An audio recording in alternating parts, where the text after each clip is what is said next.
Bonsoir à toutes et à tous et ravi de vous retrouver comme tous les soirs sur Média TV dans 60 minutes pour comprendre. Comme vous le savez, tous les soirs nous essayons de décrypter pour vous ce qui fait l'actualité nationale et internationale pour mieux la comprendre. Nous le faisons en votre compagnie, donc n'hésitez pas à réagir sur les réseaux sociaux, la page Facebook de Média TV ou sur le compte Twitter de l'émission sur le hashtag 60MPC. Les invités qui ont accepté d'être avec nous ce soir sont Aziz Daouda, vous êtes directeur technique de la Confédération africaine d'athlétisme. Bonsoir, merci Aziz d'être avec nous. Karim Droné, célèbre journaliste sportif, merci d'avoir répondu à notre invitation. Bonsoir. Et enfin, Hamid Faridi, conseiller politique. La dernière sélection en Coupe du Monde du Maroc date de 1998. La dernière médaille d'or aux Jeux Olympiques, date, elle, de 2004. C'est dire si les victoires se font rares dans le sport marocain. Comment expliquer ce recul ou ce retard dans les résultats sportifs marocains? Y a-t-il une politique du sport au Maroc? Et comment l'améliorer afin de renforcer la formation et l'encadrement des sportifs de haut niveau? Sport marocain toujours hors jeu, c'est le titre de l'émission de ce soir. Entre espoir et désespoir, des hauts et des bas et extase et déception, c'est là où se situe le sport marocain. Aujourd'hui, le Royaume est classé à la 76e place du classement FIFA, alors que la Tunisie est classée 40e et l'Algérie 28e.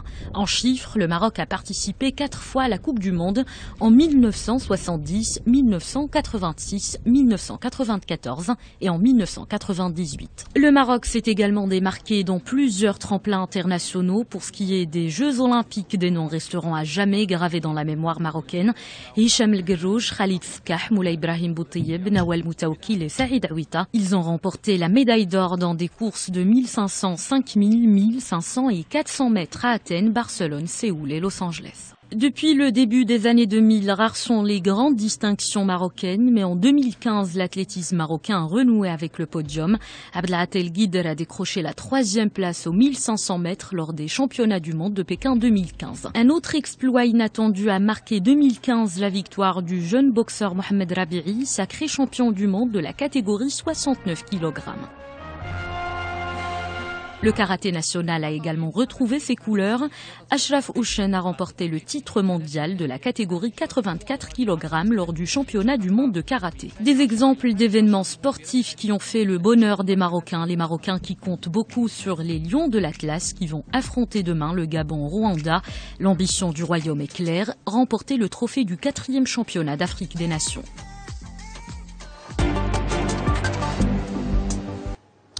Bien, alors on va essayer de comprendre comment se porte le sport marocain. Il n'y a pas besoin d'être un spécialiste sportif pour, seulement d'être un observateur, pour comprendre la situation dans laquelle est le sport marocain depuis un certain nombre d'années. Mais vous êtes tous des initiés, que ça soit à l'intérieur du fonctionnement du sport, que ça soit un observateur, Karim.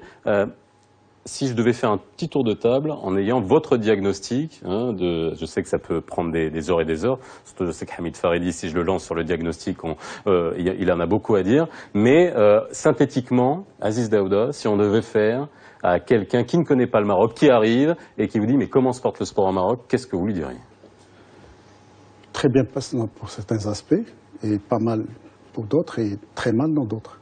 Si vous parlez de performance internationale au niveau mondial, etc., pas très bien, malheureusement. Si vous parlez de l'effort de l'État, de l'effort financier important qui est fait, les infrastructures qui sont réalisées, toutes les tentatives de réorganisation, etc., on se porte quand même assez bien. Donc finalement, c'est peut-être l'incohérence qu'il y a entre les moyens et entre les moyens que nous mettons en place et les résultats que nous avons, qu'il y a le hic, qu'il y aurait problème. Voilà. Alors, on reviendra bien sûr sur les moyens, les politiques, ce qui est mis en œuvre, pour voir le différentiel entre ce qui est investi en termes d'argent, en termes d'infrastructure et en termes d'action. Mais après avoir fait ce tour de table, Hamid Faridi, si c'est possible de manière synthétique, après on rentrera dans le fond des choses. Je pense que le diagnostic a été posé par la lettre royale adressé aux assises du sport à Srerat. Le diagnostic a été très clair. Il y a un problème de gouvernance à tous les étages. Il y a un problème de gestion des hommes. Et comme si Daouda l'a rappelé, il y a de l'investissement de la part de l'État, il y a de l'engagement, mais le secteur du sport est la meilleure preuve que l'argent, les moyens ne suffisent pas. Il faut les hommes. Et dans le domaine du sport au Maroc, il y a comme un problème de choix des hommes qui gèrent au quotidien la pratique du sport. Et de ce fait, on ne peut pas compter uniquement sur les moyens mis en œuvre pour atteindre des résultats. Karim Droné. Alors, si vous permettez, moi, je ferais déjà un distinguo entre la pratique de sport de masse et le sport de haut niveau. Et aujourd'hui, on s'intéresse particulièrement donc au sport de haut niveau. Je dirais effectivement que les performances sportives sont plutôt en déclin ces dernières années, que ce soit au niveau international et même également au niveau régional. Il y a des sports où le Maroc excellait, je pense notamment à la natation. Je pense également à des sports collectifs où le Maroc avait une bonne place sur l'échiquier africain, qui ont visiblement reculé. Effectivement, comme le disait Hamid Faridi, je pense qu'il y a un véritable problème de gouvernance dans la gestion du sport de haut niveau aujourd'hui. Alors, maintenant, on va essayer de comprendre. Vous nous dites qu'il y a un différentiel entre les moyens qui sont mis en œuvre. On parle bien de moyens financiers, l'argent. Aujourd'hui, je prends juste le football. La fédération royale marocaine de football a dépensé en 4 exercices entre 2009 et 2012, de 2009 à 2012, 1,23 milliard de dirhams. Quand même, alors, bon, pour avoir une échelle, est-ce que on est dans les normes d'un point de vue, on va dire si on benchmark par rapport à des pays qui sont comparables, est-ce que c'est suffisant pour une fédération comme la nôtre, Hamid Faridi? Nous avons quelque part autour de 46 fédérations sportives. L'État dépense moyennement dans les 200 millions de dirhams annuellement. Mais ceci n'englobe absolument pas les investissements dans les infrastructures.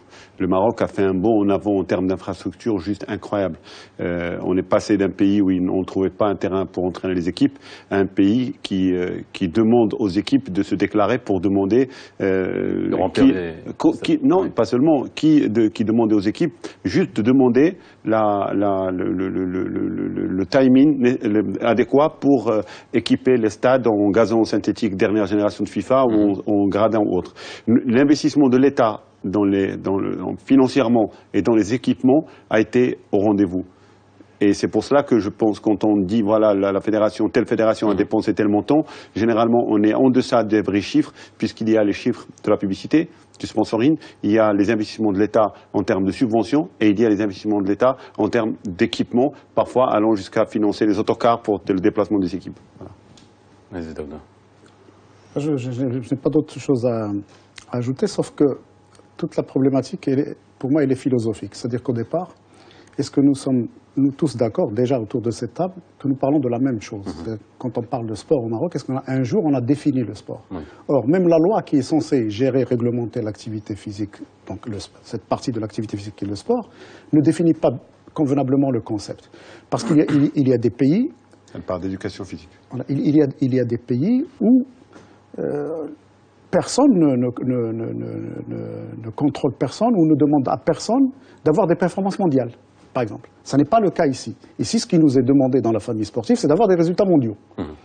Si vous allez en Afrique et dans certains pays européens, même très développés, la performance de haut niveau, c'est un ingrédient sportif, si vous voulez, c'est là, mais il n'y a pas de demande sur ça. Elle coule de source, elle vient toute seule. Non, c'est pas qu'elle vient, c'est qu'il n'y a même pas une demande sur ça. C'est-à-dire qu'elle vient ou qu'elle vienne ou qu'elle ne vienne pas, ça n'est pas un problème.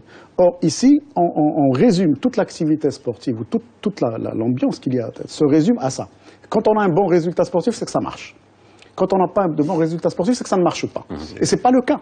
C'est pas le cas, parce que si on regardait, par exemple, tout à l'heure, Karim a parlé de sport de masse. Il y a de plus en plus de Marocains qui pratiquent l'activité physique, qui pratiquent le sport. De plus en plus, mais par centaines de milliers aujourd'hui. Donc, est-ce que ça ne marche pas? De ce côté-là, ça marche parfaitement, parce qu'il y a les infrastructures qui ont aidé, il y a la prise de conscience de la population qui aide, et qui a boosté, si vous voulez, cette pratique, au point où aujourd'hui, tous les grands équipementiers sont représentés au Maroc, au point où il y a une économie autour du sport aujourd'hui au Maroc. Mais ça, c'est un aspect très positif. Maintenant, si vous comparer ce résultat-là de masse, si vous voulez, au résultat qu'obtient le Maroc au niveau continental, c'est là que ça laisse à désirer. Donc il y a un problème de définition aussi du concept. Qu'est-ce qu'on veut de notre sport finalement? Je pense, pour compléter également les propos de Aziz Daouda, je pense qu'on est tombé aussi ces 10 dernières années dans le piège justement des performances sportives de haut niveau, avec notamment dans le tennis les 3 mousquetaires qui ont illuminé le tennis marocain, mais qui quelque part étaient les arbres qui cachaient la forêt. Derrière, il n'y avait rien, il n'y avait pas de véritable politique qui était menée pour justement accompagner ces jeunes talents qui étaient aujourd'hui au Maroc. Il y a toujours une politique aussi qui n'a pas été définie, c'est celle du sport-études. Le Maroc est privé de sport-études et c'est là aujourd'hui où le bas blesse, c'est qu'on accompagne les jeunes jusqu'à 16-17 ans et ensuite ils se retrouvent devant une impasse, soit continuer dans la pratique sportive avec tous les risques que cela peut comporter pour une carrière future, soit effectivement s'orienter vers les études.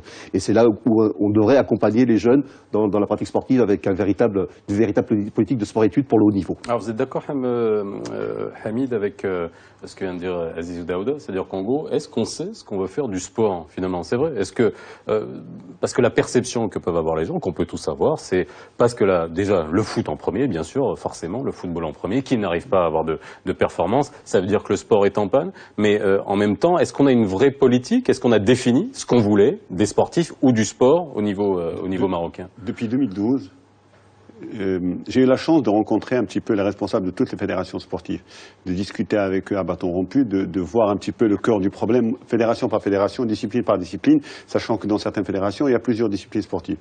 J'ai eu à répéter à plusieurs reprises le même leitmotiv, ce ne sont pas les médailles qui nous intéressent.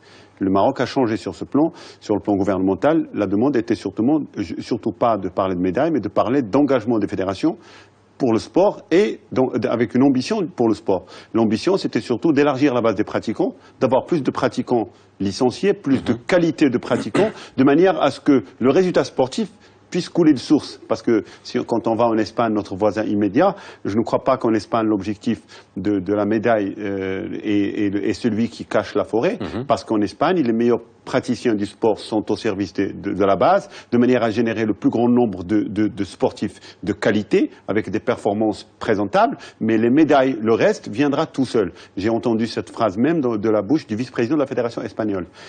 Au Maroc, on a répété pendant 2 années et demie ce même discours, en disant, on ne cherche pas les médailles, on cherche autre chose. Assurez-nous d'abord d'une bonne pratique du sport, assurez-nous d'un bon encadrement de tous les sportifs, de tous ceux qui ont une ambition dans le sport à titre personnel. Puis, mettez les normes. L'État met en place des infrastructures, met en place des moyens pour financer toutes les activités des fédérations et même au-delà. Le sponsoring commence à générer énormément d'argent dans le sport. Mettez en place les moyens pour que ça fonctionne de la meilleure manière possible.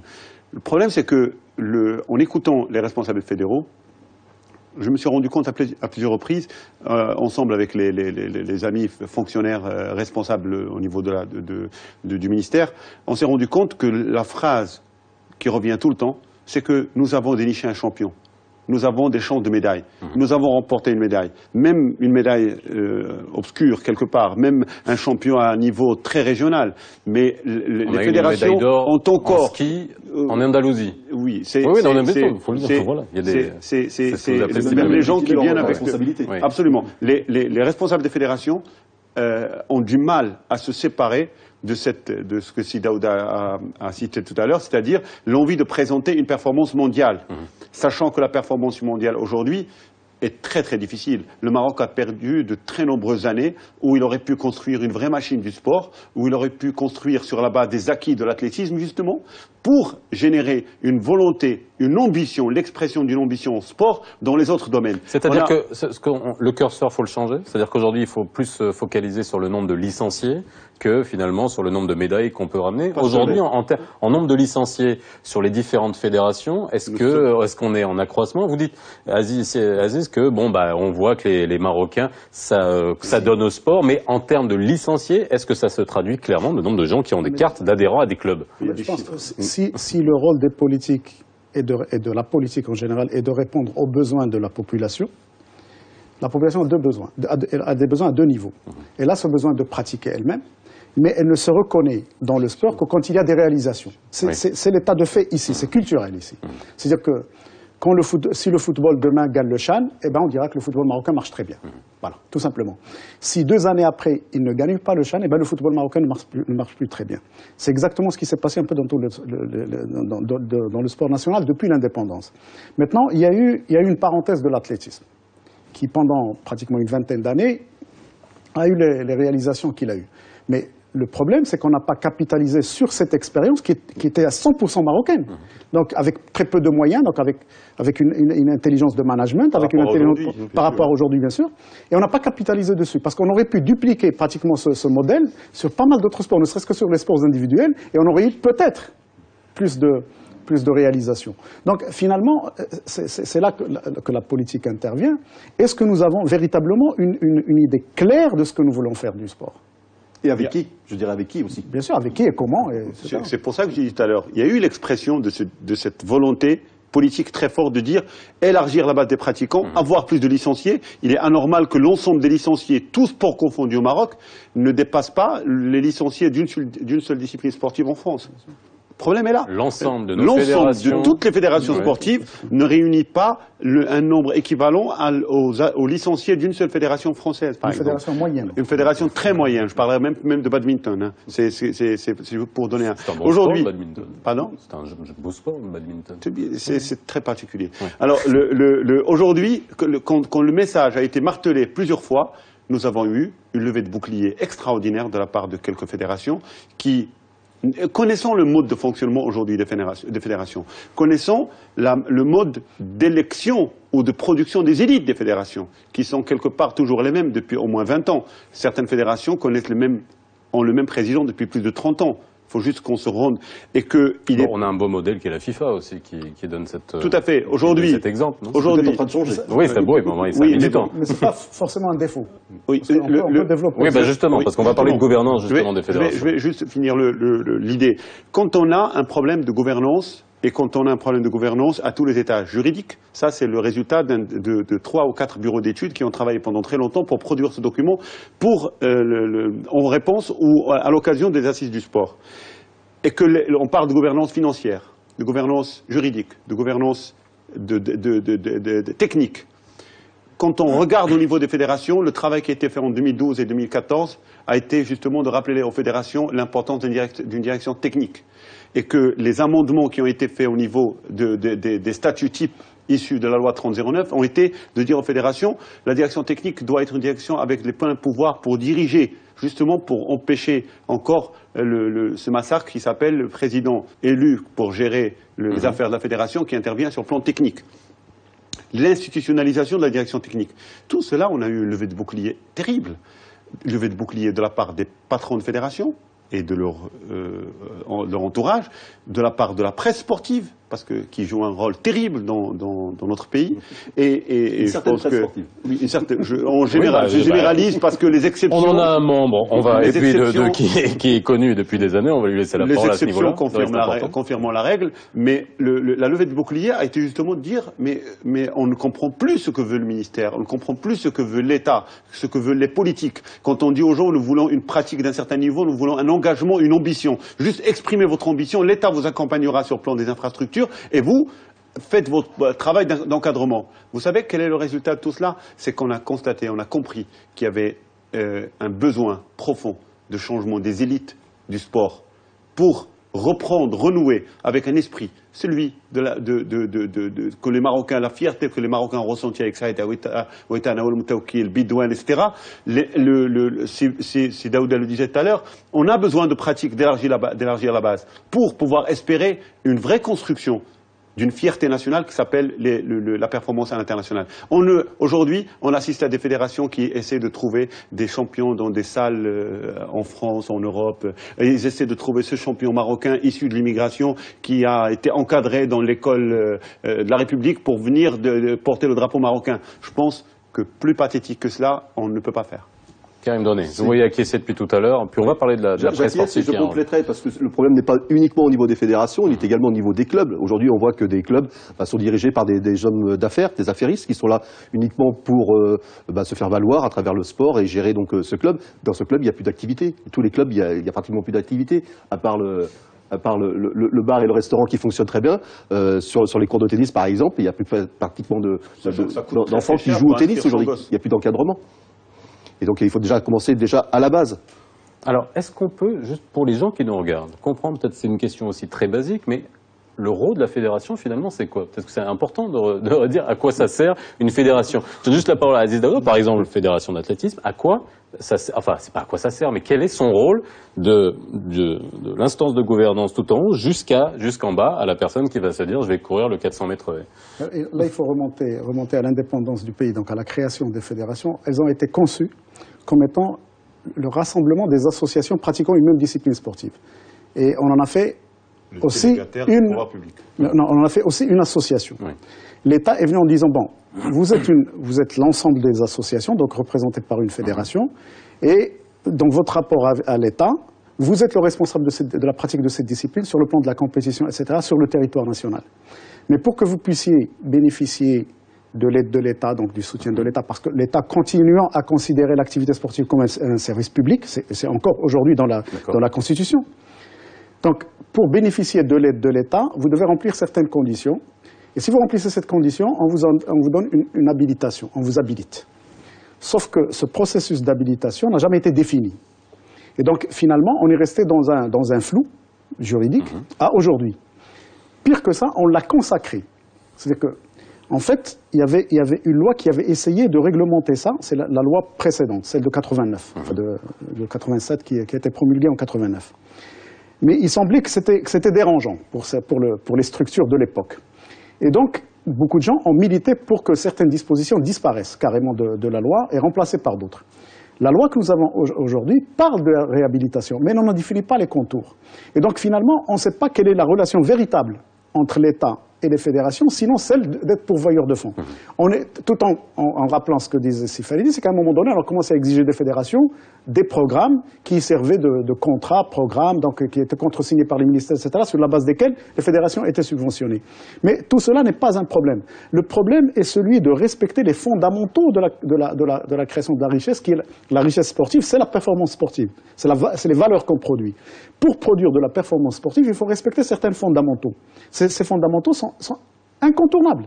Est-ce que véritablement nous sommes conscients de ce qu'il faut respecter pour avoir de la performance sportive? Par exemple, si nous prenons toutes les fédérations royales marocaines, combien de fédérations ont une politique de prospection? Peut-être une ou deux, pas plus. C'est-à-dire politique de prospection, tout simplement une personne qui soit chargée d'aller vérifier les renifleurs qui aillent tester les gamins, etc. Bon. Quand on parle de droit à la pratique sportive, est-ce que nous formons le nombre de cadres suffisants pour encadrer notre jeunesse? Aujourd'hui, pire encore, on ne forme pratiquement plus. L'éducation nationale a quasiment démissionné. Aujourd'hui, il peut devenir professeur d'éducation physique tout licencié avec un petit stage de 6 mois. Comme si le sport était, on pouvait apprendre une paire de baskets, c'est mieux. Voilà, c'est facile. Le monde va découvrir un mode de création de richesse de cette façon-là. Et à côté de ça, vous avez le ministère de la Jeunesse et des Sports qui avait un outil extraordinaire qui était l'Institut Moulachi, qui l'a fermé à un moment donné, sans justification aucune, qui l'a fermé, qui l'a réouvert dans des conditions un peu rocambolesques. Aujourd'hui, est-ce que le Maroc est capable, dans 5-6 ans, pas plus, parce qu'aujourd'hui, il y a toute une génération de cadres qui arrive à maturité, donc qui va quitter l'administration pour cause de retraite. Est-ce que nous aurons le même type de cadre, la même valeur en formation, le même niveau de formation, le même niveau d'engagement et la même conception du sport? Alors, mais excusez-moi, qu'est-ce qui a changé? Je reviens sur le thermomètre qui sont les médailles et les performances à l'international. Qu'est-ce qui fait qu'aujourd'hui, qu'hier, on avait des Moutawakil, on avait des Saïd Aoueta, on avait le Maroc en Coupe du Monde qui mettait 3 buts au Portugal, qu'est-ce qui a changé? C'est-à-dire qu'aujourd'hui, on peut se poser quand même la question, les gens sont toujours dans la nostalgie de ces grands noms du sport marocain qui s'illustraient à l'international. Qu'est-ce qui a changé? Est-ce qu'on avait la même gouvernance à cette époque-là? Est-ce qu'on n'avait pas la même, la même appétence pour le sport et les mêmes objectifs? Disons que la scène sportive déjà internationale a considérablement évolué. Les performances sportives sont aujourd'hui d'un tel niveau que ça nécessite évidemment un véritable travail de fond que l'on n'a peut-être pas suivi aujourd'hui au Maroc, alors que les autres ont travaillé, tout simplement. À mon avis, c'est à ce niveau-là. On n'a pas suivi l'évolution technique du sport? Voilà, on n'a pas suivi avec suffisamment de rigueur ce qui se passait ailleurs, et on aurait dû suivre cette évolution du sport, parce qu'aujourd'hui, une performance sportive, autrefois, on pouvait faire une passe en ballon, on a eu la possession du ballon pendant 10 secondes, aujourd'hui, on a moins de 2 secondes pour réagir. Donc il faut véritablement mettre en place une politique d'accompagnement du sport de très haut niveau, qui n'existe pas aujourd'hui. On n'a pas travaillé suffisamment avec rigueur, à mon avis. On s'est posé les mêmes questions. Et on a décidé d'aller. Non, mais on s'est posé la même question. On a décidé d'aller comprendre juste ce qui se passe sur notre voisin à 14 km, notre voisin immédiat qui s'appelle l'Espagne. Et on a fini notre tour des institutions espagnoles qui s'occupent du sport, qui ont une admiration pour le Maroc, pour un certain nombre de disciplines, notamment l'athlétisme, notamment le demi-fond, qui est encore intact. Et qui nous ont exprimé à plusieurs reprises leur crainte des performances marocaines en matière de taekwondo, par exemple.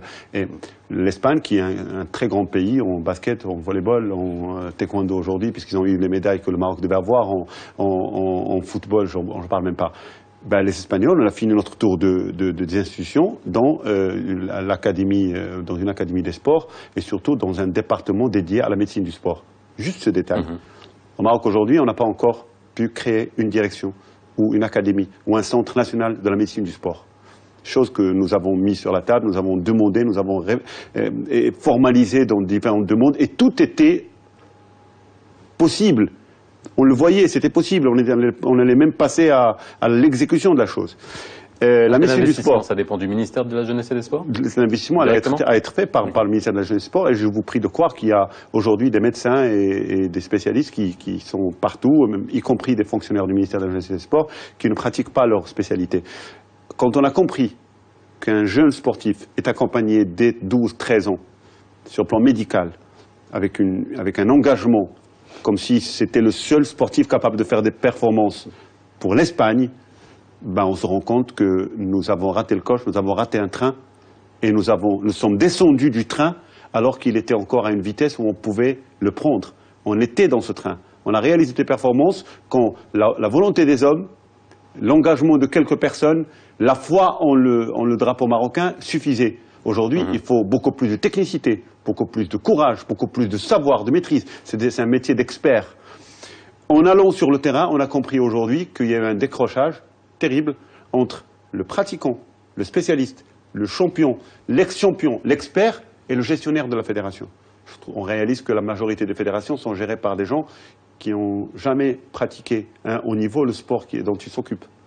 Aujourd'hui, on réalise qu'il y a des liens de famille entre certains dirigeants de fédérations. On réalise que c'est un métier. Beaucoup de gestionnaires de fédérations n'ont pas de métier. Ils ont fait de leur métier, de la gestion fédérale leur métier. Tout cela me pousse à me poser des questions. Est-ce que le vrai problème du sport au Maroc est un manque de courage politique?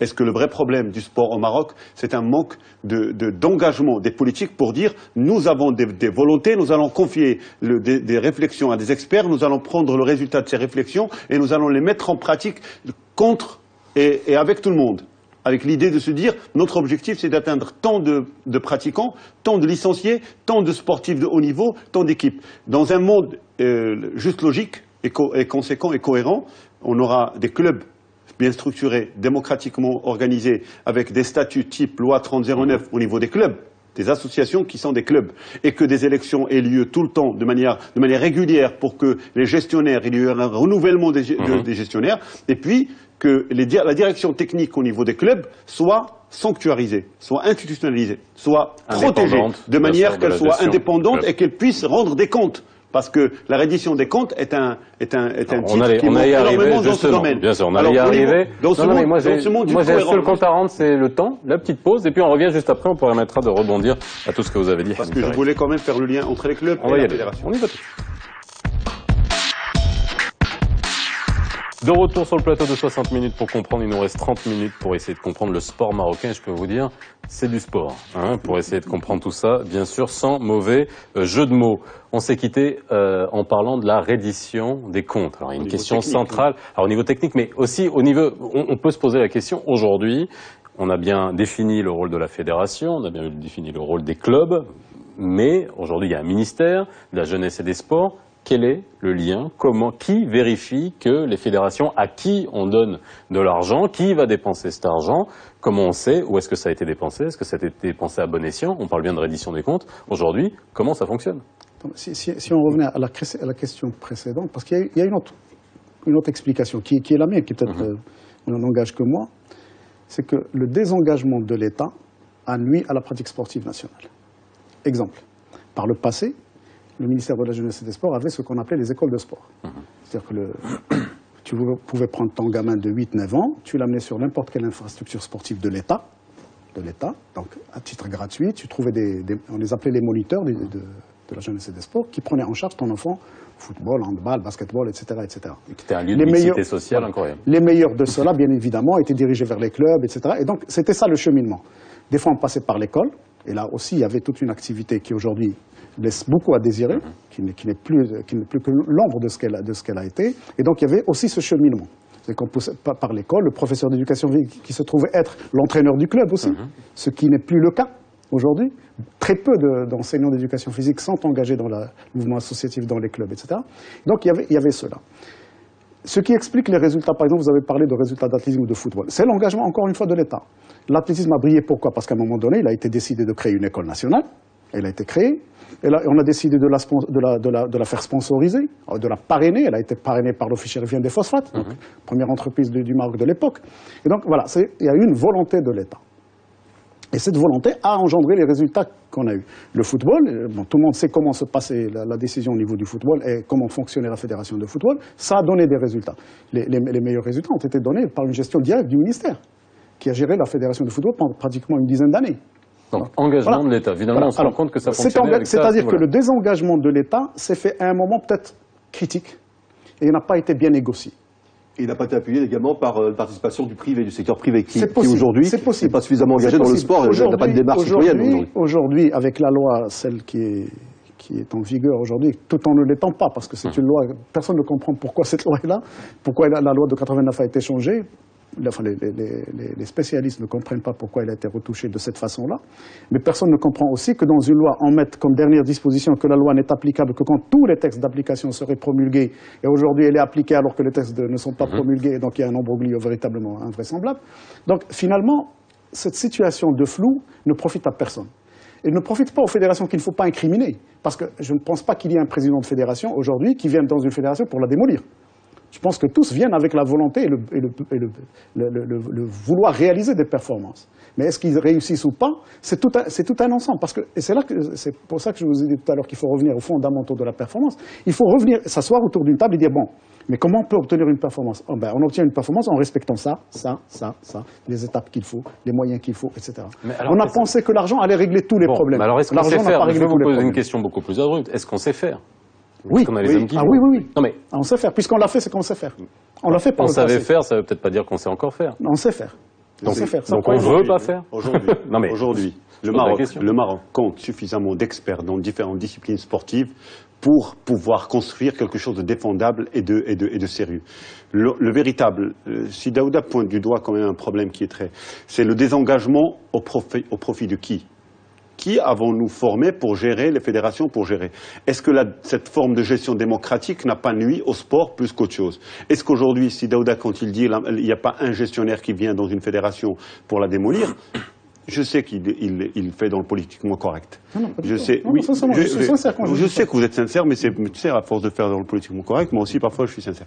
Le problème du sport au Maroc est un problème de gouvernance et d'hommes et de volonté politique. Si demain matin, l'État marocain décidait juste de contrôler les subventions et l'utilisation des subventions en demandant juste les justificatifs des dépenses des fédérations, le sport marocain fera un saut en avant. Ou alors, les budgets de l'État seront économisés pour moitié. C'est aussi simple que ça. Attendez, il y a une mise à niveau de la presse sportive aussi qui doit être... On va y arriver à la presse parce que c'est important. Après, la presse sportive est un maillon extrêmement fort qu'il va falloir à un moment donné regarder de très près. On prend l'exemple de l'athlétisme. Aujourd'hui, l'athlétisme a des moyens, a des académies régionales, a une académie nationale, a tous les moyens pour fonctionner. Est-ce que nous avons oublié quelque chose? Je pense que oui. On a oublié le petit sportif, le champion en herbe. On a oublié qu'il y a un moment, le sport scolaire contribué à trouver moi-même, je pense que c'est le même cas pour vous aussi, Ted Laoui. Moi, j'ai été sélectionné pour aller courir à la Casablancaise avec ce qu'on appelait un moniteur qui était un véritable entraîneur. Non, pas moi, et pas qui, moi. voilà, enfin, non, je parle des fils du peuple. Quand on a fait ce travail-là, là, il y aura une définition. J'ai un droit de réponse par rapport à ça. On a été chercher. J'en suis un également. On a été nous chercher à l'école publique marocaine, on nous a mis à la Casablancaise, j'ai pu m'entraîner pendant 4 ou 5 années et c'était juste un bonheur pour mes parents parce que j'étais encadré également sur le plan humain et sur le plan d'éducation. Aujourd'hui, est-ce qu'on ne peut pas reprendre cela? Bien sûr que oui. Ça a été fait au niveau, par exemple, si je prends la dernière performance de l'équipe marocaine à la Danone Cup, qui a remporté donc la finale, on a eu un résultat parce qu'il y a eu un véritable travail de partenariat entre le secteur privé. Je ne parlerai pas donc du sponsor de cette compétition, mais il y a eu un véritable travail du secteur privé. Il y a eu un partenariat également avec le ministère de l'Éducation nationale et avec les cadres du ministère de la Jeunesse et des Sports. Donc si on unit les forces, on arrive à faire quelque chose. Je veux dire, les gens sont là, les hommes sont là, mais il faut, comme vous disiez... L'autorité de l'État, c'est le ministère de la Jeunesse et des Sports. Et je ne comprends pas que le ministère de la Jeunesse et des Sports ne soit pas là à regarder comment sont dépensés les millions de dirhams qui sont donnés aux fédérations, ni comment sont gérés sur le plan technique les clubs et les fédérations. Je ne comprends pas que le ministère de la Jeunesse et des Sports soit dans un rôle de spectateur de ce véritable drame qu'est le sport national. On ne peut pas continuer à regarder cela. C'est Farid. Alors je parle à Zidane, après j'aurai une question à vous poser. Là, toute la responsabilité de l'État est engagée, donc du ministère. C'est que, par exemple, pour ce qui est de la formation des cadres, c'est l'État qui est amplement responsable, et le seul responsable. Est-ce que l'État fait l'effort nécessaire pour former les cadres qu'il faut pour aujourd'hui et pour demain? Non. Il y a combien de cadres du ministère de la Jeunesse et des Sports qui ont pris leur départ volontaire? Écoute, mais il va y en avoir plein qui vont partir aujourd'hui d'enseignants d'éducation physique, de cadres de la jeunesse et des sports qui ne sont pas remplacés. Déjà au départ, alors que le besoin est plus important aujourd'hui. Donc déjà, sur l'engagement de l'État, est-ce qu'il ne s'est pas contenté maintenant de construire des infrastructures et dire voilà, moi j'ai fait mon travail? Non, pas du tout. Il a une responsabilité directe, parce que, considérant que l'activité sportive est un service public, au sein même du ministère, il y a un département qui est chargé de la pratique de l'activité physique pour les enfants. Est-ce qu'il fait suffisamment bien son travail? Est-ce qu'il le fait déjà? Voilà. C'est une activité qui a disparu aujourd'hui. Non, mais c'est Farid. Au moment de quitter le ministère. Non, vous ne comprenez pas, je vois, vous avez beaucoup d'incompréhension par rapport au ministère de la Jeunesse et des Sports. Vous y avez été pendant un moment. Alors bon, vous avez été suffisamment, vous avez été conseiller de Monsieur Ouzine, et à un moment vous avez bien pu faire un diagnostic. Le diagnostic a été fait. Bon, c'est pour ça qu'aujourd'hui, je veux qu'on aille au-delà du diagnostic. Le mal est connu, le diagnostic est fait.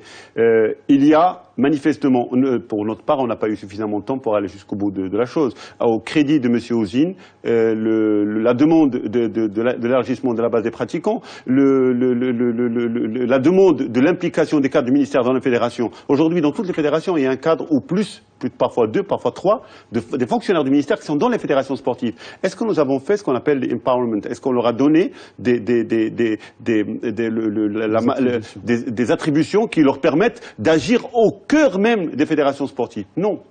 Et c'est là le problème. Et au niveau le ministère est dans au niveau de la transparence, parce que vous avez dit un pilier fondamental, ça serait aujourd'hui, si on a envie d'appuyer sur le bouton, ça serait qu'on demande des comptes et qu'on voit exactement ce qui se passe. Des comptes, pas seulement financiers. Oui, non, mais bien d'accord. Non, aujourd'hui, juste je vous rappelle un détail, aucune fédération, aucune association sportive n'est obligée de remettre au ministère un bilan avec des justificatifs de l'utilisation qui est faite des subventions. La loi les oblige à ça. Aucune fédération ne le fait. Tout ce qu'on fait, c'est un bilan moral. En tous les cas, bon, les fédérations, il y a deux niveaux de responsabilité. La fédération est d'abord responsable, enfin les membres de la fédération, qui dirigent la fédération, sont d'abord responsables devant leur assemblée générale. Donc ils sont supposés présenter des rapports à leur assemblée générale qui les valident ou pas. À côté de ça, la loi les oblige à avoir une expertise comptable sur les comptes, etc. Donc une certification des comptes. Toutes les fédérations le font. Parce que c'est sur la base de cette certification que les comptes sont acceptés par le ministère ou pas. Parce que le ministère n'a pas le temps d'aller pinailler dans tous les comptes, etc. Donc on se réfère quand même à l'expertise, et l'expertise quand même... mais la loi aussi le permet. C'est que l'État ne le fait pas. Les contrôleurs, que ce soit du ministère ou du ministère de la Jeunesse et des Sports ou des Finances, ne le font pas, faisant confiance un peu aux fédérations, mais faisant confiance aussi à l'expertise comptable qui est derrière les certifications des comptes. Est-ce que ce ne serait pas aussi le rôle du comité national olympique marocain d'interférer justement dans la gestion? Tout le problème, Karim, c'est qu'à un moment donné, on a oublié le cœur du métier, qui est le technique. Et le technique, il a à la base l'encadrement. Ça, c'est clair. Parce que les pratiquants, il y en aura toujours. Il y en a eu, il y en aura, il y en a aujourd'hui, il y en aura demain. Bon, la population continue à augmenter. Nous passons de... heureusement qu'on n'augmente plus de comme on le faisait avant, mais bon, il y aura toujours des jeunes pour pratiquer. Mais est-ce que nous avons, en dehors de l'infrastructure qui est aujourd'hui abondante, est-ce que nous avons préparé aussi l'encadrement qui va recevoir ces gens-là, qui va encadrer ces gens-là? Par la Fédération de football, je dirais oui. Il y a un travail qui est fait par Jean-Pierre Morland et Nasser Larguet, justement, sur la formation des cadres. Ils sont allés en profondeur, justement, pour amener des cadres de haut niveau. Est-ce qu'une fédération a vocation à former des cadres?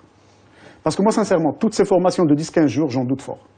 Moi, je ne confierai jamais mon fils à quelqu'un qui a eu un stage de 6 mois ou un stage de 3 mois ou de 4 mois. Tout à l'heure, je parlais de volonté politique, c'est cela. C'est cela. L'engagement de l'État. Et le cœur de l'engagement de l'État, ce n'est pas seulement les moyens et l'infrastructure, ce sont les hommes. Former des hommes qualifiés. Seul l'État peut le faire, parce que seul l'État peut gérer ça dans la durée. Dans la durée. Il doit le faire. Et personne d'autre ne peut le faire. Même quand en confiant de l'argent aux fédérations, personne ne peut faire ce travail-là de valorisation de l'élément humain dans la durée. Parce qu'elles n'ont pas vocation à le faire. Les fédérations n'ont pas vocation à former des cadres. Alors, justement, elles peuvent spécialiser des cadres, mais elles ne peuvent pas former des cadres. Alors, justement, on a parlé de politique, on a parlé de gouvernance, et j'aimerais revenir justement aux pratiquants sportifs qui pourraient être amenés à pratiquer un sport de haut niveau. Alors, aujourd'hui, pour briller à l'international, ou même avant de briller à l'international, avoir des performances nationales qui soient acceptables, ça en termes de spectacle, si on parle de football ou d'autres sports, est-ce qu'on a le creuset nécessaire? C'est-à-dire que c'est toujours la question qu'on peut se poser. Est-ce qu'aujourd'hui, les talents, est-ce qu'on peut les avoir? Est-ce qu'il suffit de les accompagner techniquement, purement techniquement? Il y a aussi le mental. Je prends l'exemple du golf, qui est un sport mental par excellence, mais je pense qu'en tant que fils du peuple, vous ne devriez pas le pratiquer, mais en gros, le mental est extrêmement important dans ce sport-là, et on a besoin de pratiquer à l'international pour résister aux pressions des différents tournois. Aujourd'hui, est-ce qu'on a ces gens-là? Est-ce qu'on aura, même si on les déniche, est-ce qu'on a les ressources pour les former techniquement, mentalement, et à affronter de grandes compétitions internationales? Justement, moi je pense sincèrement qu'il y a déjà aussi un déficit en termes de compétition. Nos athlètes manquent cruellement de compétition. Je prends l'exemple des tennisman. Les jeunes tennisman, il y a un circuit qui a été mis en place, mais ce n'est pas suffisant. Il faut qu'ils aillent à l'étranger, se former et se confronter à d'autres joueurs de tennis pour acquérir de l'expérience et surtout se forger ce mental dont vous parliez tout à l'heure. Aujourd'hui, pour aller à l'étranger, c'est un budget et généralement ce sont les familles qui supportent justement ces déplacements à l'étranger. Donc là, il y a un problème de régularité dans la compétition, dans l'adversité. Je pense qu'il n'y a pas suffisamment de compétition. Si on prend les jeunes espagnols, ils ont 10 000 tournois au choix et ils tournent ensemble. Les fédérations espagnoles sont moins riches que les fédérations marocaines. Oui, mais ils se mettent en collectif. Tout à fait. Voilà le problème. C'est vrai, ça? Oui, monsieur. La fédération espagnole de football dispose de beaucoup moins de moyens que la fédération marocaine de football.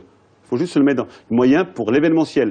Les fédérations marocaines, les fédérations confondues, consomment beaucoup d'argent dans des actions événementielles, à tort ou à raison.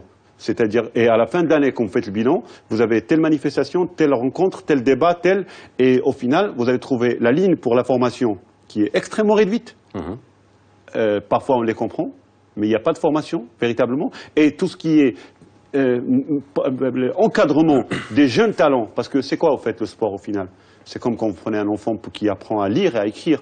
Il a un talent inné parce que sa structure mentale est faite pour apprendre à lire. Mais vous faites le reste. Et vous l'accompagnez, et vous le sanctionnez, et vous le faites avancer, et vous le contrôlez. Est-ce le rôle des fédérations sportives? Je ne crois pas, c'est le rôle des clubs.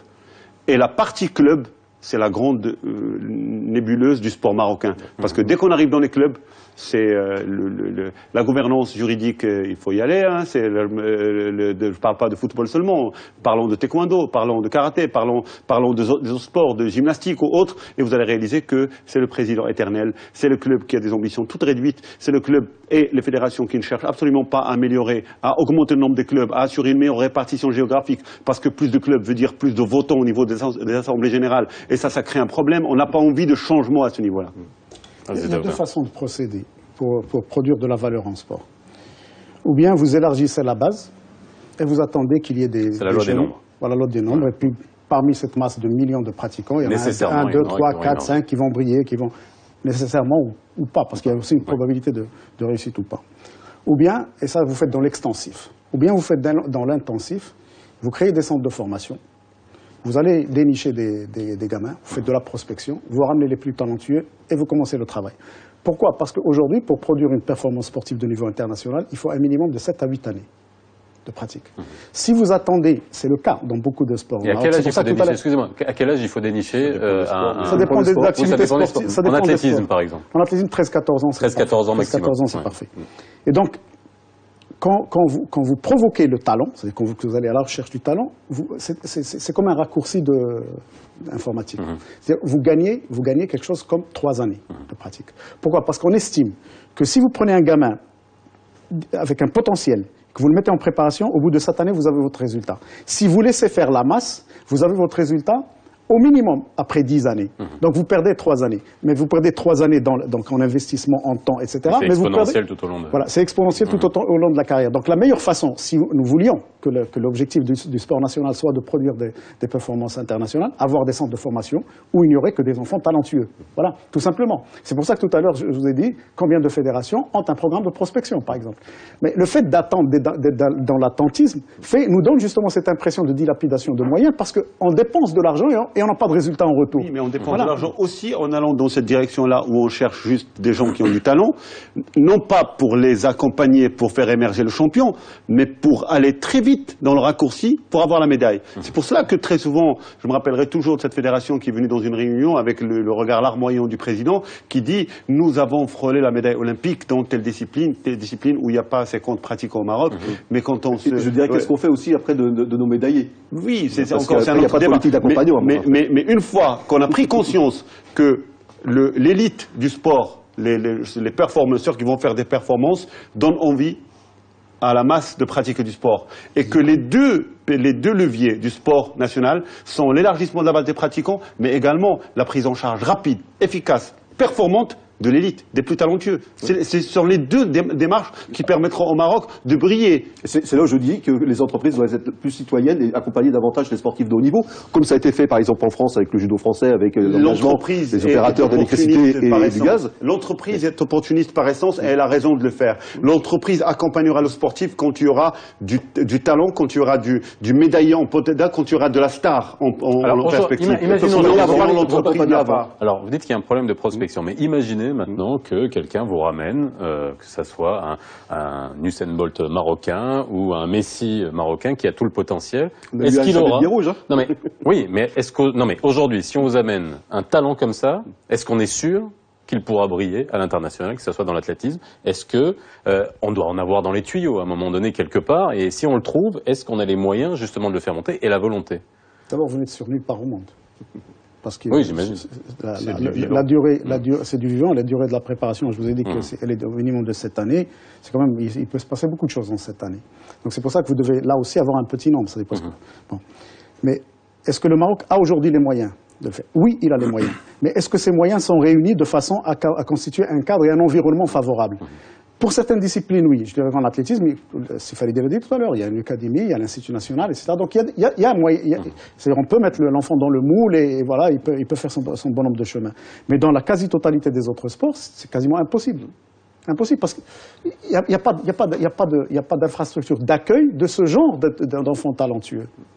Parce qu'il n'y a pas de centre de formation. C'est à ce moment-là qu'il faut que, on va dire, les sociétés privées arrivent et ça va être à eux bientôt de dénicher des talents et de les accompagner financièrement.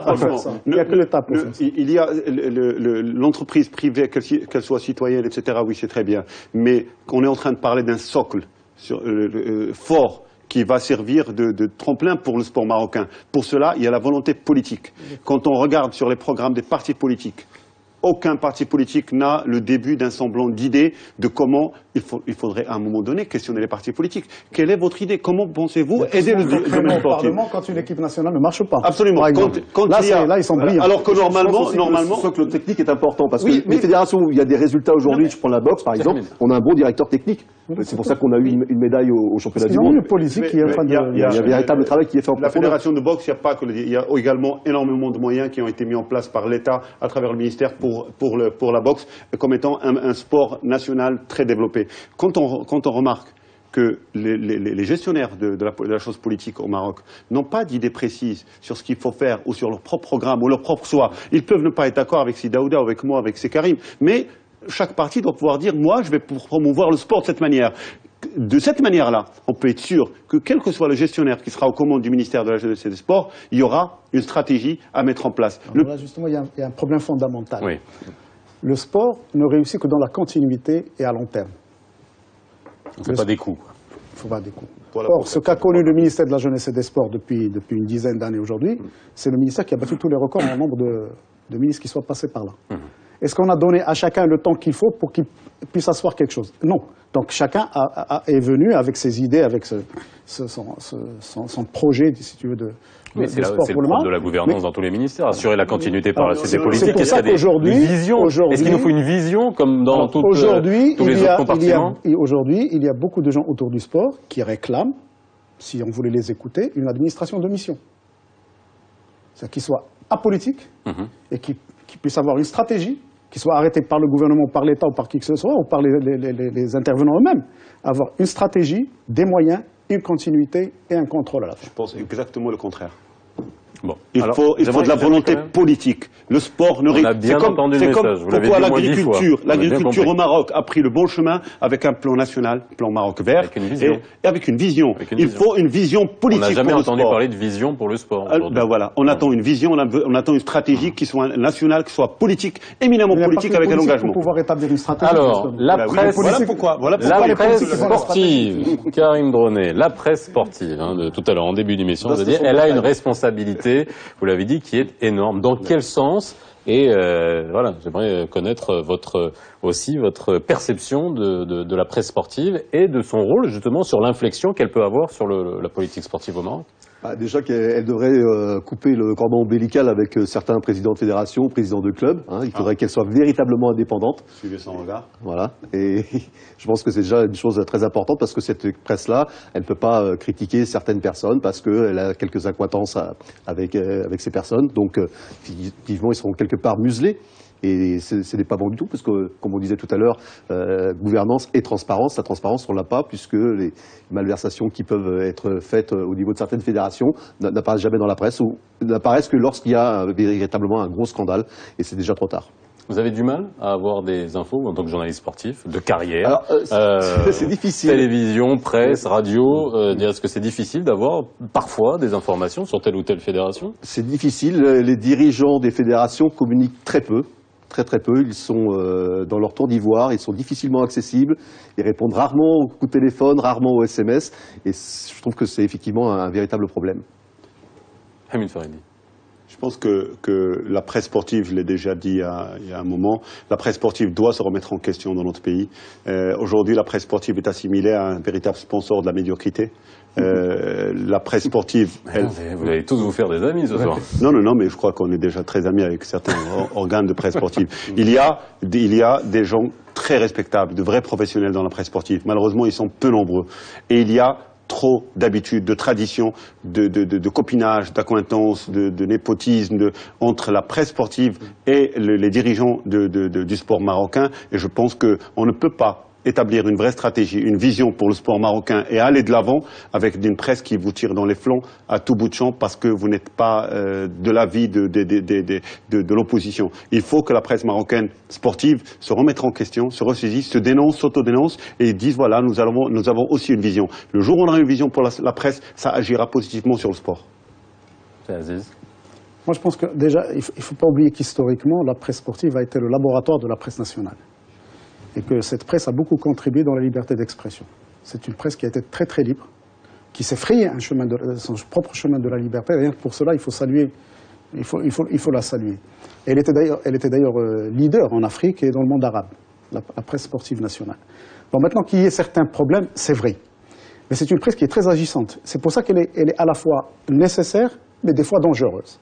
Parce qu'elle est agissante. Mais ça met le point sur sa responsabilité. Aujourd'hui, au Maroc, on n'a pas de quotidien sportif. Purement sportif, comme ça peut exister en France. Il y a eu des tentatives, ça n'a pas marché. Il y a des hebdomadaires, il y a un hebdomadaire, etc. Mais tous les journaux ont leur page sportive, c'est-à-dire qu'on ne manque pas de publications sportives. Bon, maintenant, pourquoi elle est nécessaire? Journaliste sportif aussi, attention. Elle est nécessaire parce que la performance sportive ne se nourrit que de presse. Et elle n'existerait pas sans la presse. aujourd'hui, on peut même dire qu'au Maroc, la presse n'aurait pas existé dans sa configuration actuelle sans les 2 dernières pages qui sont les pages sportives. Donc c'est pour ça qu'elle est nécessaire. Maintenant, pourquoi elle est dangereuse? C'est que des fois, j'ai l'impression, personnellement, qu'il n'y a pas assez d'investigation, qu'il n'y a pas assez d'approfondissement. Et peut-être aussi assez de recul, j'en sais, mais au moins assez de recherche de l'information. On se contente de consommer ce qu'on a. Quand Karim dit que les dirigeants de fédération sont inaccessibles, je peux parler de ma propre expérience. Les années nombreuses que j'ai passées à la fédération, j'étais d'une accessibilité extraordinaire. Je ne pense pas qu'un jour je puisse dire non. Et pourtant, j'ai lu des énormités sur mon comportement, sur ce que je faisais. C'est-à-dire que des fois, j'étais étonné si c'était bien de moi qu'il s'agissait. Bon, mais ça reste quand même minoritaire. Mais le fait qu'on ait cette vivacité dans la presse sportive est salutaire pour l'activité. Maintenant, il faut que cette presse soit partie intégrante de la stratégie, si demain il y a une stratégie de développement, parce qu'on a besoin de la presse. Il n'y a pas de performance sportive sans la presse. D'ailleurs, les meilleurs interlocuteurs en matière de gouvernance sportive, de la part d'un décideur au niveau d'un gouvernement ou du ministère, restent les sages de la presse sportive marocaine. C'est comme vous appelez, ils siègent dans certaines fédérations d'ailleurs. Voilà, ces fondateurs qui sont extrêmement intéressants, intelligents, ils ont de l'historique, ils ont du recul, et ils sont d'un excellent conseil. Et je tiens à saluer ici le travail qui a été fait par un certain nombre de journalistes, à leur tête, Sid Drissi de Moutakhab, au moment de l'élaboration d'un certain nombre de plans d'action ou de décisions, ils ont toujours été là pour donner leur avis de manière positive. Maintenant, il faut que ces mêmes personnes aient le courage et la volonté qu'ils soient aidés par l'État aussi pour faire du ménage dans la presse sportive. Alors, il nous reste à peine 3 minutes. Si vous deviez, je vais vous donner la parole à chacun, en moins d'1 minute, dire, parce qu'on va quand même regarder vers l'avenir, finalement, on est une année de Jeux Olympiques, hein. Alors, on a 3 qualifiés pour le moment, 2 boxeurs et une kayakiste. Il y a des athlètes qui sont qualifiés déjà. Voilà, alors si on ne regardait que les Jeux Olympiques, ce serait justement réducteur déjà de ce qu'on a développé depuis tout à l'heure. Il faut certainement regarder les Jeux Olympiques parce qu'on a vocation quand même à figurer sur la liste des médailles. Et je serais moi-même malade si le Maroc ne figurait pas sur la liste des pays médaillés, à quelque position que ce soit, mais qu'on y soit. Déjà, c'est un objectif en soi. Mais maintenant, si on ne focalisait que sur les Jeux Olympiques, on va faire fi de tous les efforts qui sont faits par ailleurs. Parce que parmi les téléspectateurs que nous avons ce soir, il y a des gens qui s'en balancent de la médaille olympique, qui regardent la pratique de leurs enfants, leur pratique, la pratique de madame, etc. etc. Ces gens-là, personne ne les écoute, personne ne leur pose la question, est-ce que véritablement ils ont l'impression que l'activité sportive au Maroc est assez développée à leur goût, ou est-ce qu'ils arrivent à profiter de l'activité sportive, parce que c'est quand même un droit constitutionnel aujourd'hui. Alors, Hamid Farid, très rapidement, je parle pas des Jeux Olympiques, mais vers l'avenir, cette vision-là, est-ce que vous sentez que ça va venir, ou est-ce qu'on va rester encore une fois dans le même... Je crois qu'on n'a pas le choix. On n'a pas le choix sur beaucoup d'autres choses. Non, mais en matière de sport, on n'a pas le choix. Il va falloir qu'il y ait plus de volonté politique, plus de clarté politique par rapport au sport. Je rappelle juste que les événements sportifs, comme les Jeux Olympiques ou autres, sont une véritable vitrine pour encourager David Douillet avec le judo à donner envie à des millions de gosses de faire du... Aujourd'hui au Maroc, on a des millions de parents et de gosses qui ont envie de pratiquer du sport, d'accéder à un certain nombre de sports, ils n'ont pas le moyen de le faire, alors que l'État a mis en place les CSP, les écoles de sport, il faut qu'à un moment donné, le sport reste le mineur ou le parent pauvre de l'action gouvernementale. Le sport doit être traité au même titre que l'enseignement, que la santé, que le transport et autres, parce que il y va de la santé publique, premièrement, mais il y va aussi de la fierté des Marocains, et ça n'a pas de prix. Karim Donnet. Moi, je dirais qu'il faudrait aussi, si on veut vraiment se projeter dans l'avenir, valoriser davantage nos anciens champions, ceux qui ont fait briller le Maroc au plus haut niveau du sport international, qui ne sont pas aujourd'hui suffisamment reconnus, et qui ne sont parfois même pas invités lorsqu'il y a de grands événements sportifs dans les enceintes sportives par les fédérations, qui sont oubliés et qui ont beaucoup de choses à apporter, beaucoup d'expériences à faire partager. Et je pense qu'on peut puiser chez eux énormément de sources d'inspiration pour faire décoller le sport marocain. Bien, merci messieurs d'avoir été avec nous ce soir. Je cours enfiler mes baskets pour aller faire un petit jogging là, en ce vendredi. Je vous souhaite une excellente soirée sur Média 1 TV. Pas de crampons. Excellente soirée sur Média 1 TV. La rediffusion à 22h40. Je vous souhaite un excellent week-end et je vous dis à lundi.